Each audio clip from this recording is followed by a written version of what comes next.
आदमी जो कहता है उस पर कभी विचार नहीं करता है। दुनिया के लगभग 99% लोग जो ईश्वर मानते हैं, भगवान मानते हैं, खुदा मानते हैं, वो कभी ये नहीं समझ पाते हैं कि मैं ईश्वर का विरोधी हूं कि उसका समर्थक हूं। बहुत जटिल बात है, थोड़ा समझना पड़ेगा कि जो आदमी जीवन भर अपने से अलग बाहर परमात्मा, खुदा, गॉड, संसार को चलाने वाला, संसार का रचयिता मानता है, वो आदमी ये कभी नहीं सोच पाता है कि मैं मान करके, ऐसा सोच करके, ऐसा विचार करके ईश्वर का समर्थक बन रहा हूं कि उसका विरोधी बन रहा हूं। इस बात को पूरी जिंदगी नहीं समझ पाता और इस दुनिया से चला जाता है। कितनी बड़ी विडंबना है ये कि मतलब हम जिसको गुरु मानते हैं, जिसको आराध्य मानते हैं, उसको हम ये नहीं जान पाते कि हम उसको गरिया रहे हैं कि उसकी प्रशंसा कर रहे हैं। सीधे शब्दों में अगर कहूं तो क्या कहा कि हम जिसकी आराधना करते हैं, जिसकी पूजा करते हैं, हम तो पूजा कर रहे हैं, हमें इतने पता हम पूजा कर रहे हैं, लेकिन हम ये नहीं समझते हैं कि उसका अर्थ क्या निकल रहा है।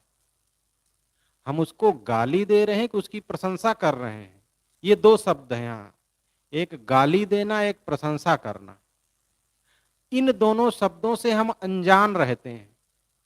हम ईश्वर तो मानते हैं, कह देते हैं हर काम ईश्वर के इच्छा के बिना हो ही नहीं सकता है, हर काम ईश्वर की कृपा से होता है। अरे महात्मा लोग कहते हैं कैसे भैया सत्संग में नहीं? अरे जब प्रभु चाहेंगे तो पहुंच जाएंगे महाराज सत्संग में। अब बताओ, गुरु जी का प्रवचन सुन रहा था आज सुबह ही। अब प्रभु चाहेंगे, प्रभु तो बड़ा बदमाश है, फिर प्रभु चाहता क्यों नहीं है कि तुम सत्संग में न जाओ? अरे प्रभु की माया अपरंपार है, उसने ऐसी माया डाल रखी कि हम सब उसी में फंसे हैं। अब ये कौन सी भक्ति है?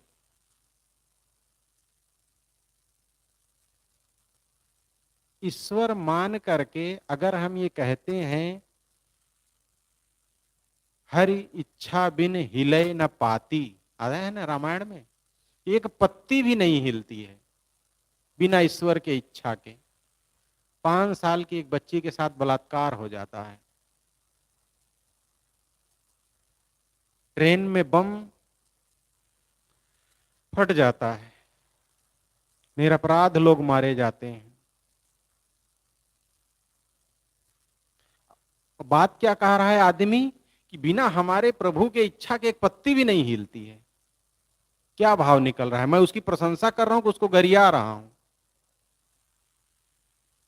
एक आदमी है रास्ते से जा रहा है, एक आदमी है रास्ते पर बैठा है और सामने वाले आदमी को कुत्ता काट रहा है, कुत्ता दौड़ा लिया, भूख रहा है, और देखने वाला आदमी अगर उसको नहीं बचाता है, उसे नहीं छुड़ाता है, केवल देखता है, वो तमाशा देख रहा है, तो हम उस देखने वाले व्यक्ति को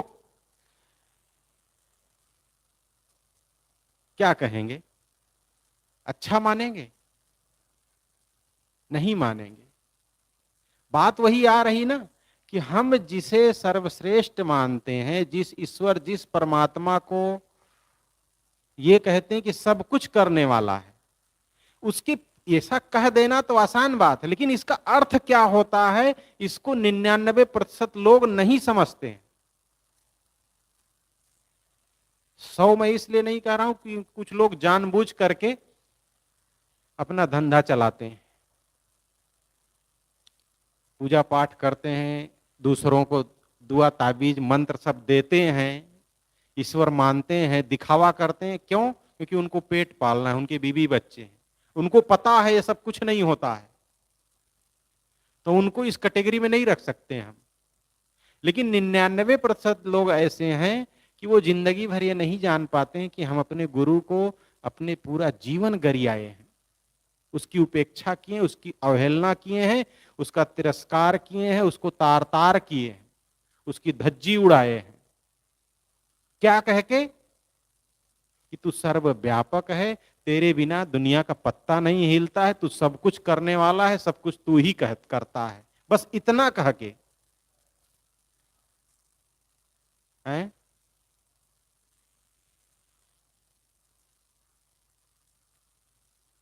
और पूरी ये काम कोई ऐसा नहीं कि जो कम पढ़े लिखे लोग हैं, गांव देहात के हैं, वो लोग ऐसी सोच रखते हैं।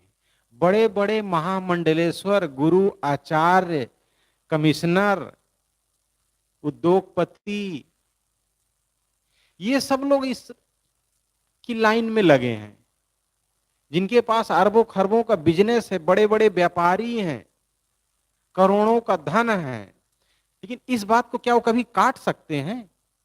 अगर वो केवल इतना कहते हैं कि हर काम प्रभु की इच्छा से होता है, बस इतना अगर केवल वो कह देते हैं तो फंस जाते हैं। वो प्रशंसा नहीं कर रहे हैं फिर, और इस शब्द को वो काट नहीं सकते हैं कभी, क्योंकि हर काम में वो भी एक काम है, चोरी करना, व्यभिचार करना। गुरु जी कह रहे थे प्रवचन में,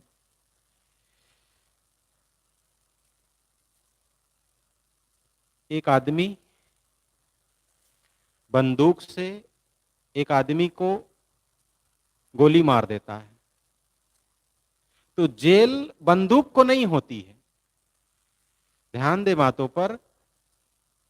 एक आदमी बंदूक से किसी आदमी को मार देता है या तलवार से किसी को काट देता है, तो बंदूक और तलवार को सजा नहीं होती है कि वो जेल में रहेगी 6 महीना। क्यों?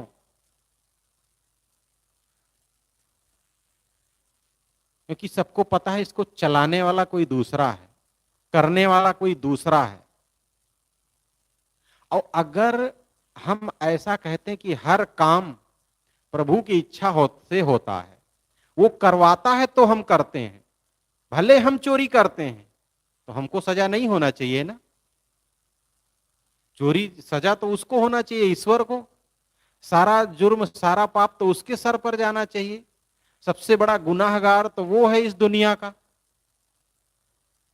हम बिना सोचे एक छोटा सा शब्द कह जाते हैं, हर इच्छा बिन हिले न पाती।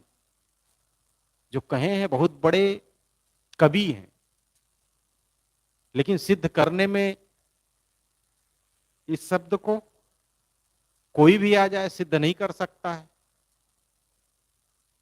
इसको इसको कोई सत्य नहीं मान सकता है। जो कह रहा है उसी को अगर कोई 2 झापड़ लगा दे और कह दे भैया तो हरि की इच्छा थी, मैं नहीं मारा हूं। अब हरि की इच्छा में आप क्यों विघ्न पड़ते हैं? जो हरि की इच्छा हुई हो गया, अब तुम मस्त रहो। कोई भी दबंग आदमी किसी को भी दबा सकता है कि जो कुछ कर रहा हूं मैं हरि की इच्छा से कर रहा हूं। भाई, एक चोर चोरी करता है, कल से और चोरी करेंगे अब, क्योंकि जो काम होता है अब हरि की इच्छा से होता है ना, हम थोड़ी ना करते हैं। अगर ऐसा सोच ले तब क्या होगा? कोई बोल भी नहीं पाएगा। और यही बात अगर सरकार मान ले तो अपना कानून ही हटा ले, भैया जब सब हरि से इच्छा से ही हो रहा है तो क्या जरूरत हमको बीच में अड़ंगा डालने की। बात बहुत छोटी सी है, लेकिन समझने में एक आदमी इतना जिंदगी भर पढ़ता है, वकालत करता है, एमए बीए करता है, पीएचडी करता है, लेकिन छोटी सी बात को नहीं समझ पाता है कि ये बात बिल्कुल गलत है कि हर इच्छा बिन हिले न पाती। ऐसा कभी हो ही नहीं सकता है। ऐसा कहा कि हम अपने आराध्य की, अपने ईश्वर की, अपने भगवान की प्रशंसा नहीं कर रहे हैं, उसकी अवहेलना कर रहे हैं, उसका तिरस्कार कर रहे हैं, उसको कह रहे हैं कि तू नंगा है, तू कपड़ा पहना है लेकिन तेरा फटा है, इधर से ये दिख रहा है, तेरा संसार सही से नहीं चल रहा है, इतना बड़ा बड़ा अन्याय हो रहा है, घूस लिया जा रहा है, अच्छे भी काम हो रहे हैं दुनिया में, लेकिन अच्छे को तो ऐसा तो है नहीं कि हम अच्छे अच्छे को बस लें, दोनों को लेना पड़ेगा ना। हरी इच्छा से मंदिर ही नहीं बनते हैं, चोर का घर भी चलता है। अगर पत्ती अगर हरि की इच्छा से हिलती है तो ऐसा कहते देखो इतना बड़ा काम सब प्रभु की इच्छा से हो रहा है, पुल बन गया, मंदिर बन गया, कोई देवालय बन गया, कोई धर्मशाला बन गया। अच्छा काम कहीं होता है तो उसको तो हम कह देते हैं, बड़े अच्छा लगता है सुनने में, हाँ प्रभु की इच्छा से हो रहा है, बिल्कुल भाई। लेकिन वही गुरु जी सब कुछ तो ठीक है, लेकिन आपकी दया से सब बढ़िया है, बिटिया का ब्याह कर दिया आपकी दया से, और आपकी दया से पड़वा मर गया। अब सब कुछ तो ठीक था लेकिन पड़वा हमारी दया से मर गया। गुरु जी के ये बात तो ठीक नहीं है भाई। वो बताते ना गुरु जी बड़ी मनोरंजक कहानी कि एक भक्त आया और भगत जी कैसे, सब बहुत बढ़िया, सब आपकी दया है गुरु जी। एक ठो बिटिया रही, उसकी शादी हो गई और अब बहुत बढ़िया है, हम लोग सब आपकी दया है, सब धान्य है, आपकी दया से भैंस बच्चा दी, बढ़िया दूध दे रही है। और 10 दिन हुआ महाराज, आपकी दया से पड़वा मर गया। अब जब सब काम गुरु की दया से हो रहा है, पड़वा भी गुरु की दया से ही तो मरेगा ना। सोचता नहीं आदमी, केवल बोलता जाता है और करता जाता है। क्यों करता जाता है? उसके दादा करते थे, उसके पूर्वज करते थे, उसी लकीर पर आते थे, उसी लकीर पर वो भी चलते थे, वो भी पहली क्लास पढ़े थे और उसी रास्ते पर चलते थे, और आज हम एमए बीए पढ़ के भी उसी लकीर के उसी रास्ते पर चल रहे हैं। उस जमाने में उस समय उनकी उतनी ही समझ थी, वो उतना ही सोच सकते थे। लेकिन आज की पढ़ाई तो बहुत आगे जा चुकी है, बहुत कुछ समझने के लिए साधन हो गए हैं। ये सब बातें, ये सब विचार कहीं से भी सीखा समझा जा सकता है, लेकिन आदमी कहाँ सीखता है, कहाँ समझता है? अभी भी का समाज कहाँ जा रहा है, किस रास्ते में जा रहा है?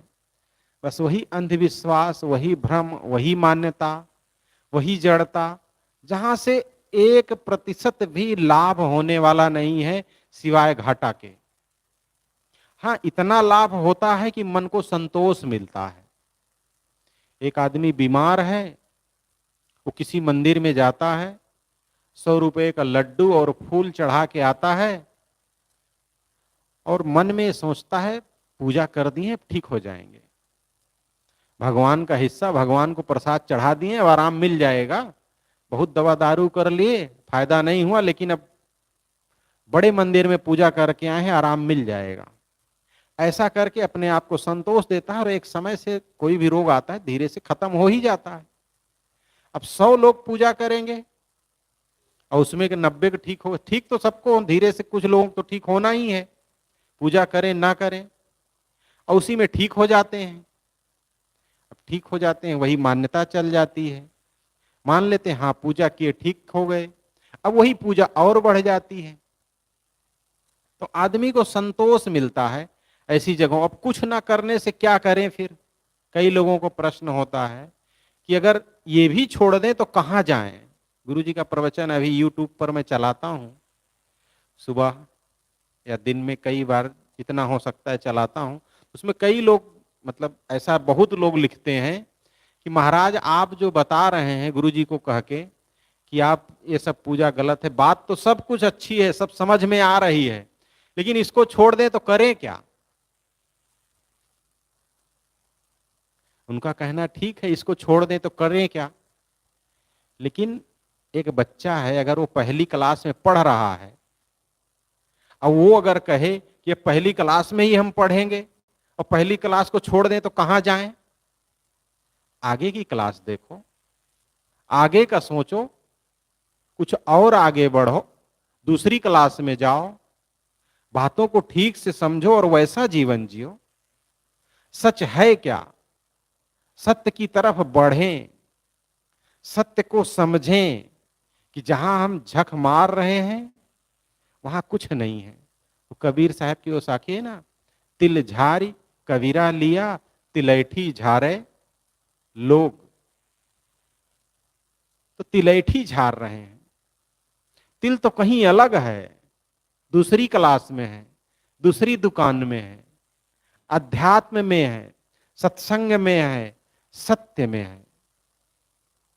हम जिस जगह लगे हैं वहां केवल एक मन को संतावना देने के लिए, जैसे बच्चे को दिया जाता है ना एक चटुआ, बच्चा रोने लगता है तो माँ बार बार दूध नहीं पिला सकती, क्योंकि उसको भी घर का काम करना है, झाड़ू पोछा, बर्तन, भोजन, साफ सफाई, पानी लाना, कपड़ा धोना, तो उसे चाटने वाला कोई चीज दे देती है। पहले गांव में आता था एक निप्पल में 2-4 बूंद शहद रहता था, 10-5 रुपए का मिलता था। जब बच्चा रोने लगता है तो वही मुख में डाल देते हैं, बहुत जब 10-5 मिनट चूसेगा तो एक आध बूंद मीठा मीठा जाएगा उसके अंदर। अब वो उसी को चूसता रहता है दूध समझ के, लेकिन उसमें रोना उसका बंद हो जाता है, वो रोता नहीं है, लेकिन उससे पेट नहीं भरेगा, वो बच्चा उससे विकसित नहीं होगा। कुछ घंटे बाद वो उसको फेंक के फिर रोने लगेगा जब उसको भूख लगेगी, तो अंत में उसे दूध पिलाना ही पड़ेगा। अगर व्यक्ति को सत्य चाहिए तो एक दिन हमें भ्रम मान्यता से निकल के बाहर आना पड़ेगा, उससे पेट नहीं भरेगा, आपको संतोष नहीं मिलेगा आपको। और अगर आपको पूर्ण रूप से विश्वास है, किसी को भी विश्वास है अपने ईश्वर पर, अपने भगवान पर, तो 1 महीना उसके भरोसे बैठ के देख ले। 1 महीना उसके भरोसे बैठ जाए, अगर एक भी तुम्हारी काड़ी हिल जाए, लकड़ी भी, पत्ती भी हिल जाए तो बताना। बस इतना सोच ले, हम भोजन नहीं खाएंगे, ईश्वर खिलाएगा तभी खाएंगे, मर जाएगा भूख से। खूब पूजा करे, परीक्षा देने ना जाए, पास होके दिखा दे। अब वो अलग बात है घूस दे के कोई पास हो जाए बिना परीक्षा दिए, आज का जमाना अलग है। लेकिन सब पढ़ते हैं, उसके लिए मेहनत करते हैं, दिन रात जगते हैं। और यही बच्चे लोग जाग मत्था भी टेकते हैं, पढ़ने वाले। ये सब गैयो गाभिन बैलो गाभिन वाली हाल है। किसी से पूछा जाए गाय गाभिन होती कि बैल, हाँ गाय भी गाभिन होती। बैल होता, हाँ वो भी गाभिन होता है, वो भी बच्चा देता है। वही हाल है। पढ़ेंगे, पढ़ के पास हो रहे हैं कि पूजा करके पास हो रहे हैं, उनको खुद नहीं पता है। किसी पर उनको विश्वास नहीं है, ईश्वर मानने वाले को भी विश्वास नहीं है ईश्वर है कि नहीं है, क्योंकि पूरा उसके भरोसे नहीं छोड़ता है। वो बस उतने उसके भरोसे छोड़ता है जिससे उसका काम न रुके, उसका काम चलता रहे, उसका फायदा होता रहे, धंधा पानी चलता रहे। उतने काम ईश्वर के भरोसे छोड़ेगा, बाकी अपना जो काम है उसके लिए खुद जाएगा। बैंक में पैसा डालना है, पैसा निकालना है, खुद जाएगा, ईश्वर के भरोसे नहीं छोड़ेगा। घर में बैठ के पूजा नहीं करेगा, पूजा करें एफडी हो जाए। तो दुनिया में मन में सुन रहा था प्रवचन, तो ये बात आई मेरे कि लगभग 99% लोग ऐसे हैं कि जो ये नहीं जानते हैं मैं जिस जगह से जुड़ा हूं और जुड़ करके जो मैं करता हूं या कहता हूं उसका अर्थ क्या होता है। उसका 2 ही अर्थ हो सकता है, एक मैं उसकी प्रशंसा करता हूं, एक 2 मैं उसकी अवहेलना करता हूं, मैं उसका तिरस्कार करता हूं। और इस बात से अनजान वो आदमी इस दुनिया से चला जाता है। ये बहुत बड़ी विडंबना है। आदमी को समझना चाहिए मैं कह क्या रहा हूं। ईश्वर है, परमात्मा है, खुदा है, गॉड है, और उसी से सारा काम होता है, उसी के इच्छा से सारी क्रिया होती है, उसी के इच्छा से पत्ती हिलती है। ये कहना तो आसान है, लेकिन इसका अर्थ जो होता है वो समझने पर आपकी रूह कांप जाएगी। कहने वाला ही खुद नहीं स्वीकार कर पाएगा। उसके माँ बेटी, उसके घर परिवार के साथ जब कभी गलत होता है या गुजर चुका है, उसको सोचेगा तो वही सोचेगा नहीं ये गलत है। वो कभी ये नहीं मानेगा कि जब सब हर काम ईश्वर की इच्छा से होता है तो कोर्ट कचहरी जाने की क्या जरूरत। कितनों ईश्वर मानने वाले लोग कोर्ट कचहरी चक्कर लगा रहे हैं, जूता घिस रहे हैं, वकील ये वकील वो वकील, सब दौड़ रहे हैं। क्यों दौड़ रहे हो भाई? जब सब काम ईश्वर की इच्छा से हो रहा है तो कोर्ट जाने की क्या जरूरत है?